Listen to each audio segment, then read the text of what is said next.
This is the Ripple Effect with your girl KDOT, where we're discussing NBA and NFL Hey, what's and going on, everything everybody? in It's your girl between. KDOT back in the Ripple Effect. You already know what it is, and you already know the vibes. Shout out to all my day ones, all my supporters. I appreciate you guys. Season 5 is coming soon. Don't worry, we're gonna have some music. My boy Lav got something special for y'all. Stay tuned. But another thing, the reason why I had to come out with a bonus today is because BG just sentenced to 9 years in a Russian prison. Uh, from what we were being told, this is just a formality because they want to let the world know that listen, we're a serious legal system. You gotta respect it. Let everything play out in its proper process according to Russian officials. And all we could do is just be patient from here and see if they're gonna do a swap and things of that nature. And I know everybody's mind is already made up of whether you're for it, against it, or whatever the case is. But bottom line is, she's an American citizen. Um, I hope she does get home sooner than later. But that's just how I feel about it. Um, and if you want more details about how I really feel about it, BG and Freedom. That's one of my episodes I put out there a little while ago. So you can get more in-depth analysis about that whole situation and where I'm at with that. But so that's all we have right now. Just a waiting game. We also have Deshaun Watson, right?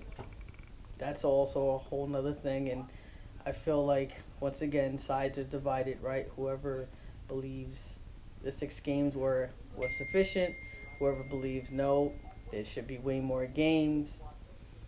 Bottom line is the NFL decided to appeal what the judge that was appointed had ruled, and I believe they probably want him out for the season.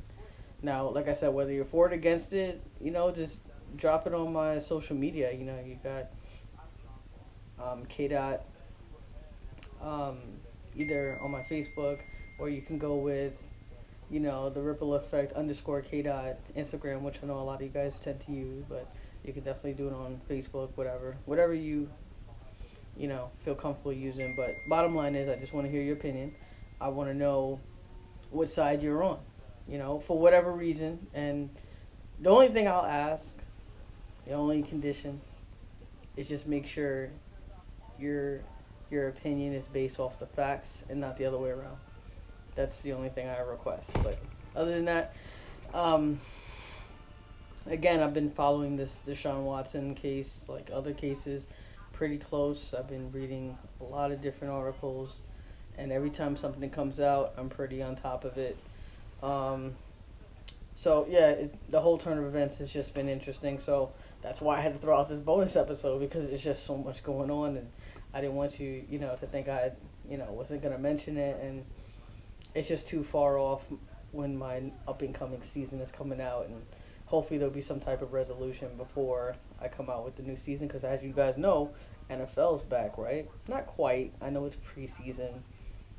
We're not even going to see Trevor Lawrence, and I know a lot of people are like, "Wait, what do you mean we're not going to see Trevor Lawrence? We're not going to see sunshine out there after the abysmal season that he had."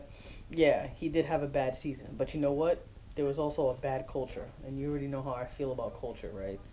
It's pretty much going to determine how well your ball club does, no matter what sport you play. Um, Urban Meyer getting fired like 13 games in. What did you really expect? He was supposed to be the guy for um, Trevor Lawrence in order to be successful. And the fact that you already know what happened with all that, and then to make matters worse, his top receivers were out on injury. So it was just a whole recipe for disaster. Hopefully now, I believe it's Doug Peterson that's head coach. Definitely knows how to command an offense. Definitely knows how to win a Super Bowl. Definitely knows how to communicate with his players because he is known as a players coach. So I I think we're going to see a different season. They added some weapons too for Trevor Lawrence. He should definitely it shouldn't be 17 interceptions this time. I'm willing to bet that he's going to have way more touchdowns than interceptions. That should definitely be, hopefully, the reverse. But we'll see what happens. Um, there's a lot, right? You have Tua, and we already heard everything that's come out with the Dolphins and Stephen Ross and the Brian Flores and the tampering with Tom Brady and how Tom Brady seems to always be caught up in some mess, right? But it was like three teams, that were impacted by that, and they took away a number one draft pick for the Dolphins, which is, I mean, everybody has their different takes about it, but honestly, everybody was like, "Oh, Tua's gonna be on the hot seat because look, you got Tyreek Hill, you know, don't sleep on Weddle, I mean, they're built to do some really special things on the defensive end too. I mean, they're looking to definitely be different, and by different I mean